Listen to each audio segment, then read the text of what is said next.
At 84, Lauren Bacall finally told the truth about Humphrey Bogart, and what she revealed after a lifetime of mystery, myth, and half-whispered Hollywood, lore stunned even those who thought they already knew the full story of the most legendary romance in cinema history, because for decades their love had been painted as the perfect fairy tale of old. Hollywood, a young Encino with striking looks and a sultry voice, falling into the arms of the seasoned screen icon whose rugged charm had already cemented him as a giant on the silver screen. But Bacall's late life honesty stripped away the glamorous veneer and exposed the reality of a relationship that was far more complicated, more fragile, and ultimately more human than anyone ever imagined. A love story wrapped in passion and devotion, but also shadowed by insecurities, sacrifice, and the cruel inevitability of loss. When Bacall first met Bogart on the set of To Have and Have Not in 1944, she was only 19 years old, a newcomer plucked from modeling obscurity and thrown into the bright lights of Warner Brothers. While Bogart was 44, married, and already a Hollywood legend, and though the studio wanted to market their chemistry as a scripted pairing,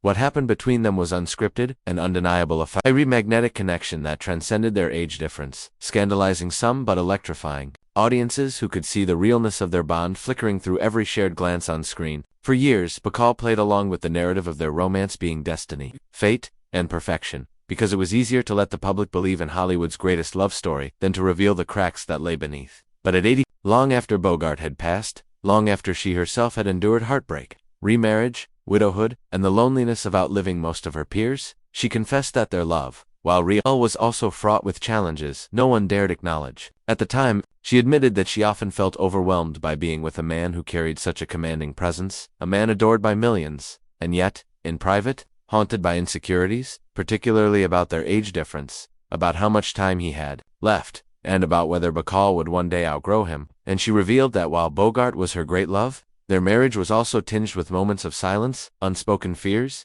and his struggle with trust, knowing she could have had a life with someone younger, freer, and more in step with her own youth. Bacall confessed that being Bogart's wife often overshadowed her own ambitions, as Hollywood found it easier to cast her as his glamorous counterpart rather than acknowledge her as a talented actress in her own right. And though she never stopped loving him, she finally admitted that she sometimes resented how her identity became tied so tightly to his, leaving her to fight for recognition long after his death. But what shocked the world most in her late-life honesty was her admission that Bogart, as much as he loved her, could be controlling, even jealous, afraid of losing her to the youth and vitality he no longer had. And while she assured that he was never cruel, his insecurities often manifested in subtle ways, creating a push and pull in their marriage that no glossy magazine spread would ever have dared reveal. And yet, despite the challenges, Bacall also laid bare the depth of their devotion. How Bogart's illness and eventual death from esophageal cancer shattered her in ways she never fully recovered from, and how the love they shared remained the great anchor of her life even as she aged, remarried, and endured the shifting tides of Hollywood.